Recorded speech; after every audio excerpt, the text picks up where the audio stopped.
আমার প্রশ্ন হলো ভাই এটার যে ডিজাইনার ছিল সে কি হালকা শুকনা পাতা কিছু খেয়ে নিয়েছিল?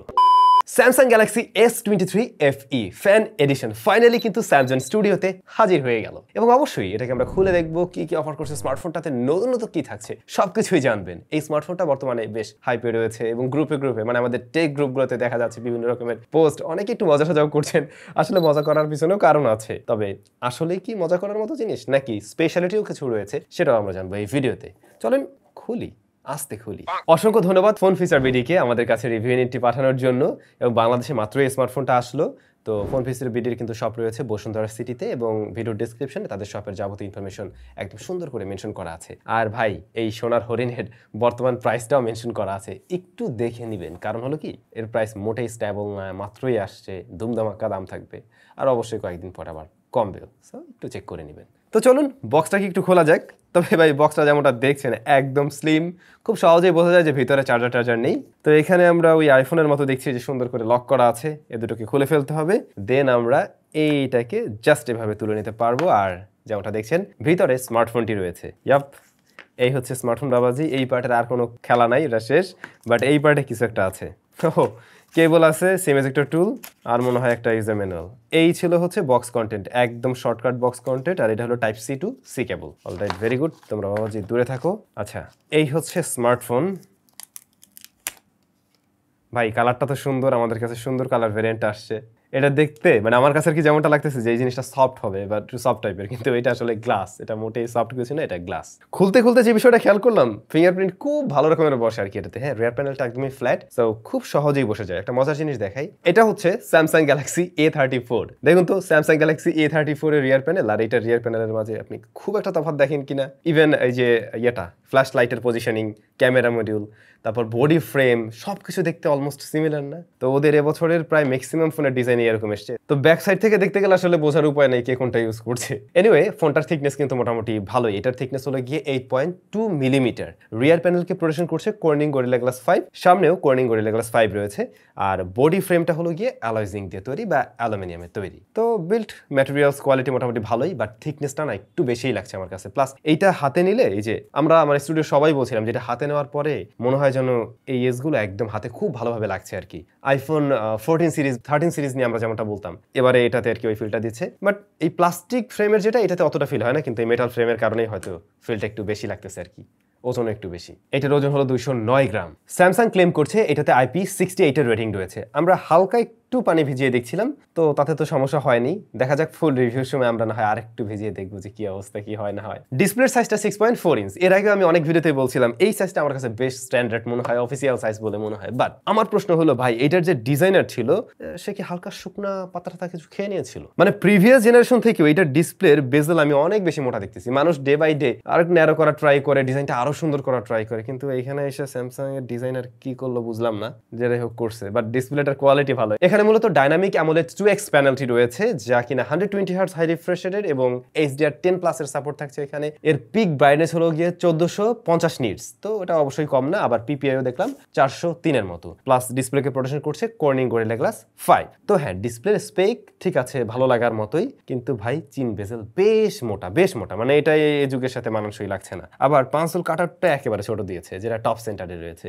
ওই দিকটা ভালো, বাট এই আর কি ইমার্সিভ ভিউটা আমি পাচ্ছি না। এমনিতে ডিসপ্লে আমরা যতটুকু সময় ব্যবহার করছিলাম, স্যামসাং এর প্যানেল দিয়ে নতুন করে বলার কিছু নেই। আপনারা খুব ভালো করে জানেন যে এটার কালার রিপ্রেজেন্টেশন কোন লেভেলের হয়ে থাকে, একুরেট টাইপের কালার দিচ্ছে। দেন টাচ রেসপন্স যথেষ্ট ভালো ছিল।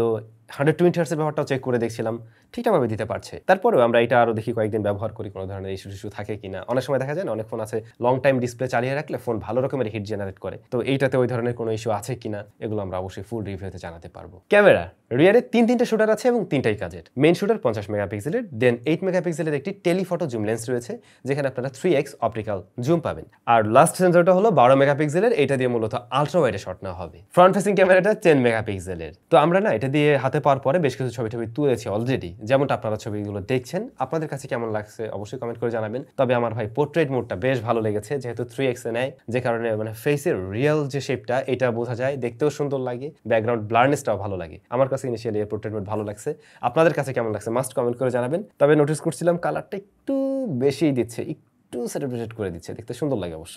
মেইন ক্যামেরায় ভিডিও রেকর্ড করা যায় সর্বোচ্চ 8K 24 fps এ, তবে 4K তেও শুট করতে পারবেন, 1080p তেও শুট করতে পারবেন, আবার 60 fps ও তখন নিতে পারছেন। স্টেবিলিটি মোটামুটি ভালোই দেখছি। দেখা যাক বিভিন্ন সিচুয়েশনে শুট করবো, ইভেন লো লাইটেও আমরা একটু ভিডিও শুট করে দেখবো, দেন আমরা ফুল রিভিউতে আলোচনা করবো। আপাতত কেমন লাগছে আপনারা কমেন্ট করে জানাবেন। তো যা মনে হচ্ছে ক্যামেরা এটা ভালো রেজাল্ট দিতে পারবে, আমরা বিভিন্ন সিচুয়েশনে ব্যবহার করে অবশ্যই জানাতে পারবো। তবে এই যে মোটামুটি বেশ দামি একটা স্মার্টফোন, শুধুমাত্র তো ক্যামেরার জন্য কিনবেন না, রাইট? এটার পারফরমেন্সের কি অবস্থা সেটাও তো জানতে হবে। এই স্মার্টফোনটা না গ্লোবাল ভেরিয়েন্ট একটা প্রসেসর নিয়ে আসছে, আর ইউএস এর জন্য আবার একটা আলাদা প্রসেসর নিয়ে আসছে। আমাদের হাতে যেটা, এটা হলো গ্লোবাল ভেরিয়েন্টের। এর মাঝে প্রসেসর রয়েছে Exynos 2200, আর যেটা কিনা ইউএস এর ভেরিয়েন্ট, ওইটাতে রয়েছে স্ন্যাপড্রাগন 8 Gen 1। পার্সোনালি যদি আমাকে দুইটা পাশাপাশি রেখে বলতেন কোনটা চয়েস করবেন, আমি তাহলে চোখ বুঝে আর কি স্ন্যাপড্রাগনটা চয়েস করতাম। এখন বাংলাদেশে আপাতত যেটা পাওয়া যায় এটা নিয়ে আমাদের সন্তুষ্ট থাকতে হবে। তো এই প্রসেসরের পারফরমেন্স অবশ্যই এটাও ফ্ল্যাগশিপ লেভেলের প্রসেসর, খারাপ হওয়ার কথা না। জাস্ট যে বিষয়টা আমি হাতে পাওয়ার পর নোটিস করছিলাম সেটা হলো, এটা যখন অন করতে গেলাম বুটিং টাইমে, প্লাস হচ্ছে যখন কিনা আমরা ছবি তুললাম কিছু, ছাদে গিয়ে দেখছিলাম এই ফোনটা মোটামুটি ভালোই হিট জেনারেট করছে। থার্মাল থ্রটলিং করে কিনা সেগুলো অবশ্যই আরো বিভিন্ন টেস্টিং এর মধ্যে দিয়ে গেলে পরে বোঝা যাবে। আপাতত স্মার্ট স্কোর রয়েছে, একটা স্ক্রিনশট দিয়ে দিলাম থার্মাল থ্রটলিং টেস্টের, সেটাও দেখছেন। তো দেখা যাক কি অবস্থা কি হয়। বাই দ্য ওয়ে, এটা রান করছে কিন্তু One UI 5.1 based on Android 13, latest operating system রয়েছে। আর মেজর আপডেটের ব্যাপারটা যতটুকু শুনছিলাম মনে হয় 3 বছরের মতো, এটা আমি একটু লিখে দিচ্ছি, আপনারা একটু দেখে নিন কয় বছর পাওয়া যাবে আর কি। পাশাপাশি আমরা টুকটাক যতটুকু ব্যবহার করেছি হাতে পাওয়ার পর থেকে, জাস্ট 2 ডেজের মতো এই ফোন আমাদের হাতে, 2 দিন না, সরি 1.5 দিনের মতো। সেই জায়গা থেকে বলতে পারি এই স্মার্টফোনে এখন পর্যন্ত মোটামুটি আশানুরূপ রেজাল্ট দিচ্ছে। তারপরেও দেখা যাক এই প্রসেসরের বাকি পারফরমেন্স কেমন হয়। ফুল রিভিউর জন্য ওয়েট করতে পারেন, কারণ ভাই এই ডিভাইসের কারেন্টলি প্রাইস হচ্ছে গিয়ে 60K, অ্যারাউন্ড 60K, যেটা আমার কাছে একটু বেশিই মনে হয়। এবং এই প্রাইসটা না এমন থাকবে না, এটা কমবে। সো একটু ওয়েট করতে পারেন, ফুল রিভিউ আসুক, একটু দাম কমলেও আপনাদের জন্য সুবিধা হবে আই হোপ। র্যাম ভ্যারিয়েন্ট হিসেবে দুইটা ভ্যারিয়েন্ট পাওয়া যাবে, 2828 আর 256। তবে আলাদা করে ভাই মেমোরি কার্ড ব্যবহার করার সুযোগ নেই, যেটা থাকলে সুবিধাই হইতো। আচ্ছা, এটার না পোর্টস অ্যান্ড বাটন টাটন নিয়ে আমি কিছু বলি নেই। এটাতে প্রয়োজনীয় পোর্ট স্টোর্স গুলো প্রায় সবকিছু থাকলেও নেই কিন্তু 3.5mm হেডফোন জ্যাক। যতখানি মোটা ফোন, এটাতে 4-5টা দেওয়া যেত চাইলে, মানে এগুলো হুদাই আর কি, ভাব নেওয়ার জন্য দেয় না আমার মনে হয়, বাট দেওয়া উচিত ছিল। টাইপ সি পোর্ট আছে, সেকেন্ডারি নয়েজ ক্যান্সেলেশন মাইক আছে, আর উপরে দিয়ে রাখছে হচ্ছে সিম কার্ড ট্রে আর কি। ইন ডিসপ্লে ফিঙ্গারপ্রিন্ট স্ক্যানার আছে এটাতে, যা মোটামুটি ফাস্ট অ্যান্ড একুরেট, এবং এটার পজিশন আমার কাছে ঠিকঠাক লেগেছে। এরপরে যদি আসি ব্যাটারিতে, এটার মাঝে ব্যাটারি থাকছে 4500 mAh এর, এবং এটা সাপোর্ট করে 25 ওয়াটের চার্জিং সিস্টেম।